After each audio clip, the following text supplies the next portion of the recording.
and I quote, "I'll be there in a minute. Give me a second." Time is relative, folks. Time is relative. Yes. So, hey, cheers to everybody in the chat. They're a division rival. I don't care how many wins they get. Screw them. That wasn't the take I was expecting to hear.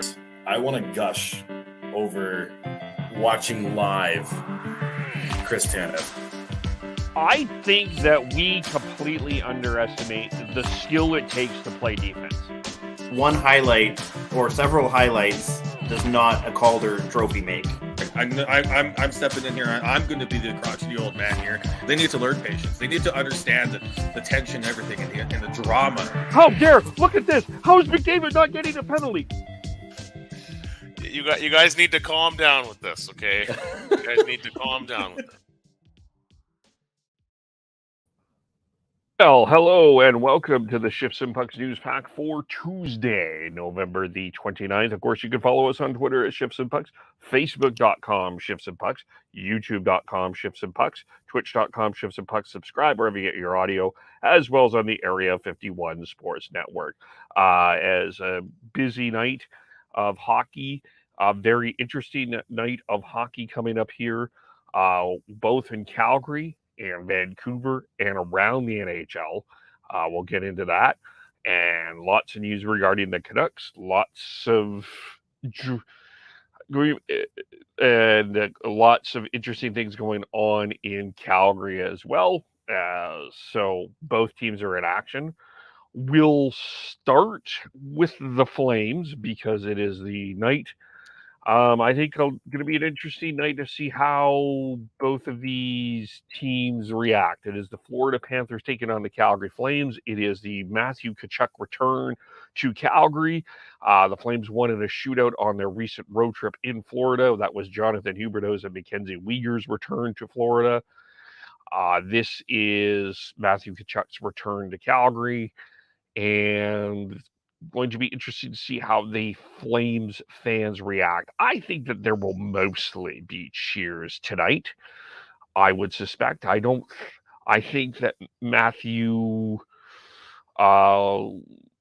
gave the Flame fans mostly a positive experience. I think he left honestly and sincerely.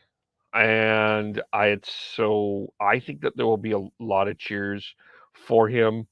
He was a popular player in Calgary. I think there was a lot of people in Calgary and Flames fandom that knew that Matthew was going to eventually leave anyway. So that, I think, will play into it. So I think there'll be mostly cheers for them tonight. He played last night in Edmonton. He did score a goal. He did his Matthew Tkachuk theatrics. And the Oiler fans booed him for most of the night. Every time he touched the puck. I don't suspect it will be the same. I think he will get some boos, but I think it will be largely cheers. And so that will be interesting. So looking at the standings after Florida blew a lead here, they did have the lead, and then Evan Bouchard scores late. Leon Draisaitl scores in overtime, and the Oilers come away with another win. And just sidetrack here, the Edmonton Oilers back-to-back comeback wins. I think that bodes well for them going forward, that they're able to find a way to come back. That builds confidence. And getting a goal that is not from a guy not named McDavid or Draisaitl tied at Evan Bouchard, taking a step. I think for the Oilers, it's been a good couple of days for them. For the Panthers, it's not.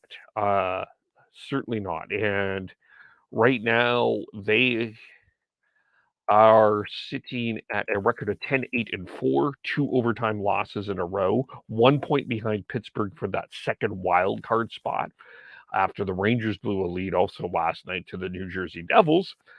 They're playing with 20 players. They don't have Barkov in the lineup so this is going to be interesting to see what they're coming in with here. Of course, they signed that big contract to the big contract, and their depth isn't They don't have a lot of depth or room on the cap to be making a lot of moves right now to increase that. So they were literally playing with 20 players. And I think that they are, reading an article today that they're putting a lot of pressure on that lineup. It's also Sam Bennett comes back to Calgary as well. He plays with Nick Cousins and Matthew Tkachuk. It's Lundell, Verhaeghe, Reinhart, Eetu Lustonen, Hepinemi, and Colin White. Eric Starr, another former Flame, Ryan Longberg, and Patrick Hornquist. On defense, you got Eric Ekblad, Gustav Forsling, Brandon Montour, Mark Stahl, Radko Gudas, and Josh Mahura. Bobrovsky will get the call in goal. And Spencer Knight, who played last night in Edmonton, will back up tonight. For the Flames, looks like it's the Lindholm, Huberdeau, Toffoli line is back together. Kadri, Dubé, and Mangiapane. That line needs to get going here. A lot more should be expected from that line. Backlund's with Ruzicka and Coleman, and then it's Lewis, Lucic, and Ritchie. And then defense, it's been the same. Hanifin, Anderson, Uyghur, Tanev, Zadorov, and Stone. And Dan Vladar will get the start in goal. His 5th home start for the Calgary Flames, but he's been playing really well. He played a pretty solid game against Carolina on Sunday, and Daryl Sutter has continued to want to get to him. He did say yesterday wasn't unhappy with his goaltending, and I thought had a very diplomatic press conference. I thought his it's interesting to hear. Was interesting to hear Daryl yesterday during his press conference talk about where his team was at. He's asked about the defense pairings and just reminded everybody about Chris Tanev's neck injuries.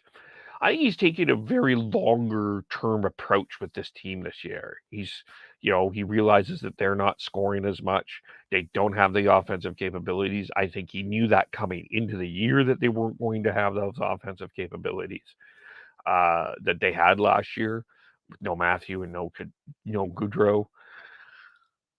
So he's expecting to struggle a little bit, and he's talking about we're getting this team prepared for the stretch run for that playoff run. So, and I think a lot of Flame fans are asking about Matthew Phillips. He's not been called up. No one has been called up yet, but for the Flames. So we're still at that particular point, but we'll see tonight. You got a back-to-back situation with it's going to be an emotional night. For everyone, this should be interesting to see. I think it's for the drama. This is the game of the night. For the viewing drama, this is the game of the night. But for the actual hockey, there's a couple better games tonight. We'll get into that. We also got the Capitals 9-11-3 coming in to Vancouver tonight to play the Vancouver Canucks. Washington. Not healthy.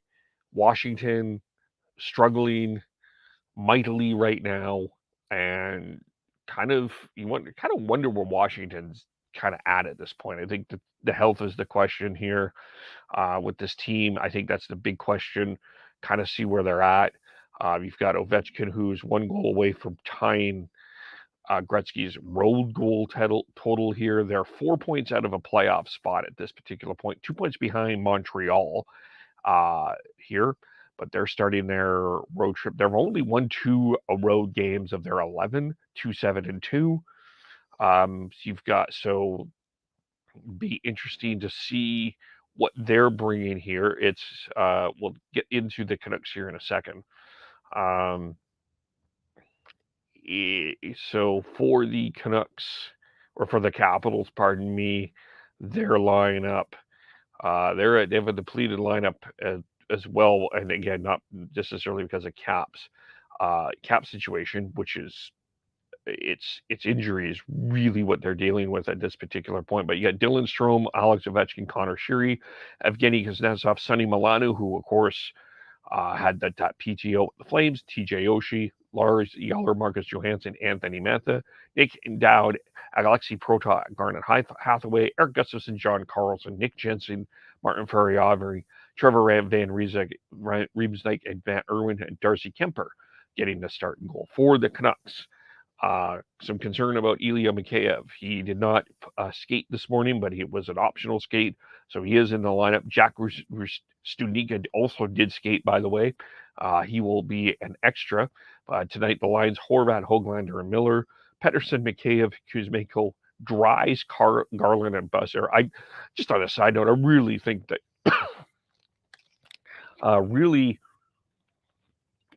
think Sheldon Dries has been a quiet, solid presence for the Canucks. He doesn't do anything spectacularly well, but he doesn't make a lot of mistakes. And Brock Besser's on a 9-game point streak, one of the quietest point streaks in the National Hockey League. And Connor Garland, I think that line has been a solid line overall. I don't think that's I don't think you scratch your head over the line combinations, that line combination. Then you got Ahmad, Dakota Joshua, Curtis Lazar. On defense, Quentin Hughes, Luke Shin, Oliver Ekman, or Larson, Ethan Bear, Kyle Burrows, who does need to be in the lineup more consistently, and Tyler Myers. Last night, the Canucks sent down Vasily Podkolzin and Jack Rathbone to Abbotsford. Abbotsford has a busy schedule this week, so they will get some more time. And Rathbone, both of those guys need to be playing, and if they're going to be scratched, it's not valuable for them to be sitting on the bench in Vancouver. It's more valuable to them to continue to develop their game in the minors. I think that Rathbone's close, but it's right now just doesn't have the trust of Bruce Boudreau at this point, like Spencer Martin does. Spencer Martin seems to have got the trust of Bruce Boudreau. He gets the start tonight for Vancouver. I think the other story that has been connected here with the Vancouver Canucks is the signing of Roope Hintz. But before we do that, injury list for Washington: Nicholas Backstrom, hip surgery; Connor Brown, torn ACL; Carl Hagelin, hip surgery; Tom Wilson, torn ACL; Beck Mellenstein, upper body; Dmitry Orlov, lower body. And you're scratching Nicholas Obi-Carrel, Alexander Alexiev, and Joe Snively. This isn't the great Washington Capitals team of the past. Lots of injuries. They certainly would be a more difficult team to play against with a Backstrom, Brown, Hagelin, and Wilson on that forward group for sure. Anyway, this bigger story today was the signing of Roope Hintz for the Dallas Stars. He signs an 8-year, $8.5 AAV extension with the Stars, arguably on the best line in hockey right now with Jason Robertson and Joe Pavelski. 37 goals last year. A lot of people forget that. Currently has 24 points in 22 games, 8 goals, 16 assists, 24 points. When I retweeted the announcement of the sign-in for the 26-year-old that was drafted in 2015 in the second round, I got Rick Dollywell replied and said that this will be an interesting comparable to what Bo Horvat is, and lots of conversation on that. And I think there's a lot of debate on whether you think Roope Hintz and Bo Horvat is a comparable. It's, for me, I think if you're Bo Horvat, you're probably going to try to use it as an argument. The argument that Bo Horvat has been using all along here has been that Horvat is a number one center and Roope Hintz is a number one center. So that may be a comparable. If you're Vancouver, I don't know if that is a comparable. I think that these are two different players. I'm not saying that Hintz is not a good all-round player, because I think he is a good all-round player. I think Horvat's a good all-round player, but I just think that they're different players, and I wouldn't necessarily see them as a super comparable. That being said, and the debate going on here, I don't think Bo Horvat is wanting less than $8 million. That, I think, is what the issue is here. I think what the center crutch of this, Horvat wants $8 million. That's where they're at. I don't think the Canucks want to give him $8 million. I think that they would be satisfied with $7. My hunch, don't have inside information, just from what I'm reading. I think that would be where they would want to go, not $8, or even if they could go lower. But We'll see where that goes, but that's a pretty significant deal for Roope Hintz. You've got Roope Hintz locked up. You've got Jason Robertson locked up in Dallas, by the way. You've got Jake Ottinger locked up. You've got a lot of young talent coming up with Wyatt Johnson being talked about, Logan Stankoven coming up. You also got Miro Heiskanen signed as well. This Dallas Star team might be representing the Western Conference for the Stanley Cup.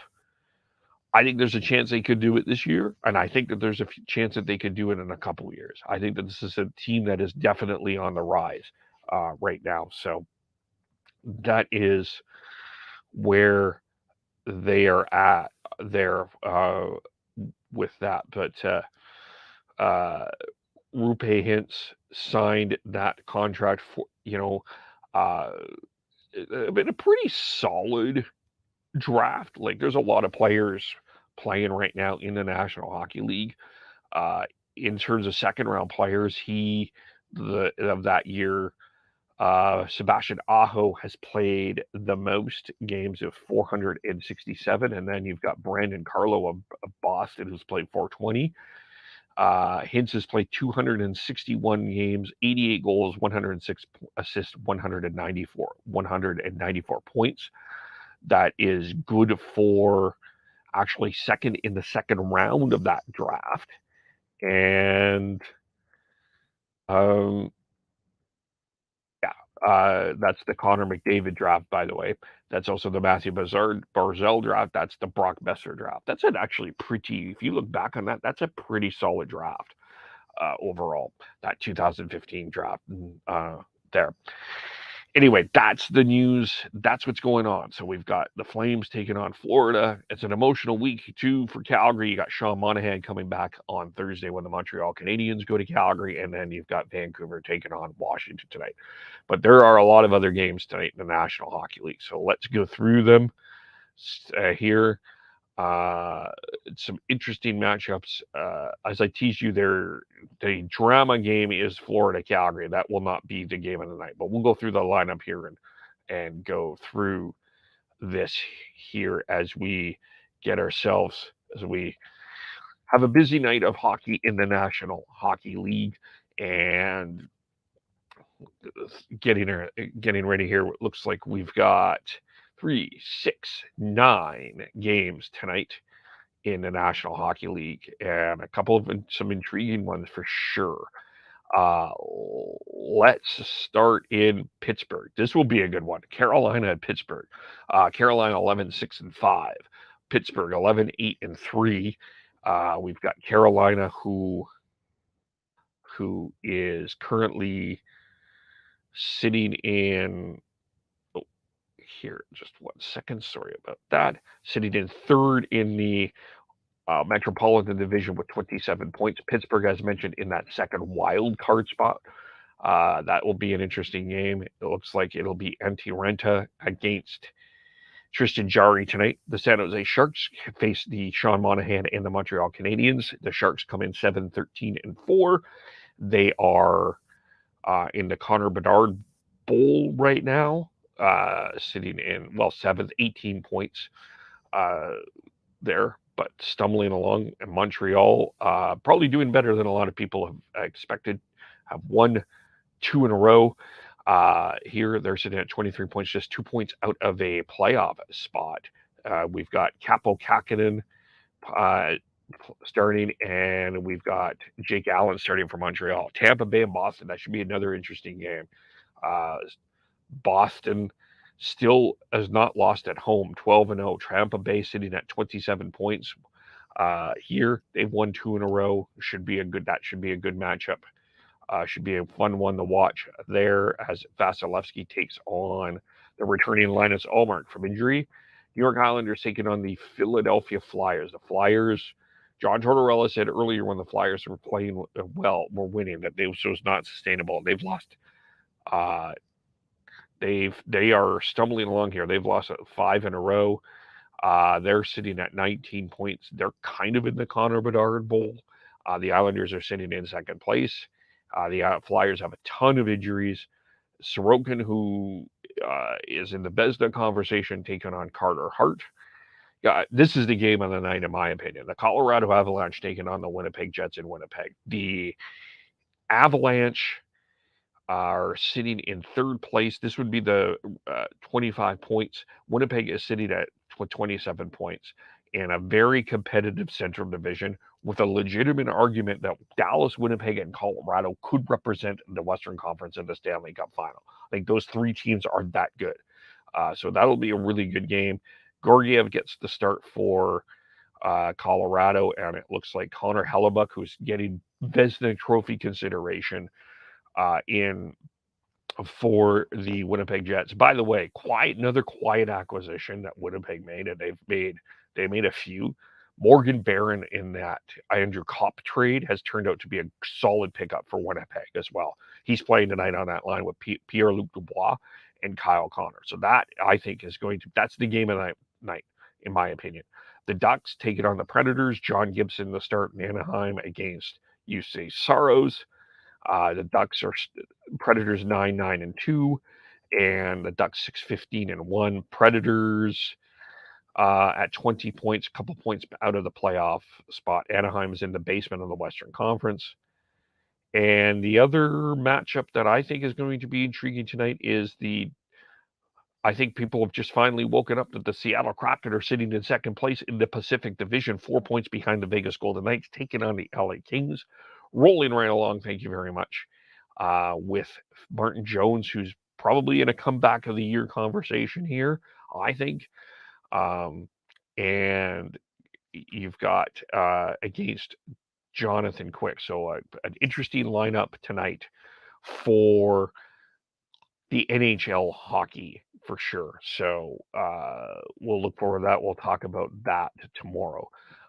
We'll talk about those games tomorrow. As for the AHL schedule tonight, we've got a few games going on here. We got the Abbotsford Canucks will be at home to Bakersfield. That's one of 4 games tonight here. As we look at Abbotsford's record, they should have Podkolzin and Rathbone in the lineup tonight. Sent down. The Abbotsford is sitting at 7-7-1, 8th place in the Pacific Division with 16 points, and a pretty crammed-ish, if you can get a couple wins here, back in there, 4-5-1, and their last 10. Bakersfield 8-7-1, 17 points. So an early important point game there. Other games include Wilkes-Barre taking on Hershey, Texas taking on Milwaukee, and Iowa taking on San Jose. WHL. We've got, by the way, the new rankings came out for the CHL, and we've got a new number 1. So the honorable mentions are the Kamloops Blazers, Owen Sound Attack, and the London Knights. Number 10, though, is Victoriaville Tigers. Saginaw Spirit sit at number 9. The Red Deer Rebels are at number 8. The Sherbrooke Phoenix, number 7. Saskatoon's number 6. Portland Winterhawks, number 5. Ottawa 67's number 4. Seattle Thunderbirds, number 3. The Winnipeg Ice have fallen from 1 to 2, and the Quebec Remparts are sitting at number 1 right now in the CHL, or number 1 ranked team in the CHL, as Quebec is 21-3-0-1 for 43 points overall, 5 points ahead of Sherbrooke in the Q right now. So that is that's what's going on there. And as far as games tonight, we've got Regina taking on Kelowna. So Connor Bedard continues his trip in his home province.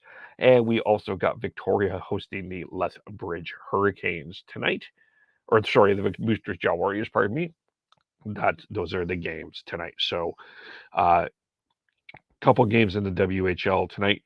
4 games tomorrow in the WHL. We'll get into them tomorrow. And that will be the news pack for today. You can follow us all individually on Twitter. Sean Beardy Canuck 03, Tyler TNOBLE, Chris Schneid's SCHNEIDZ. I am KEV Devin Gordhouse 09. Pardon me.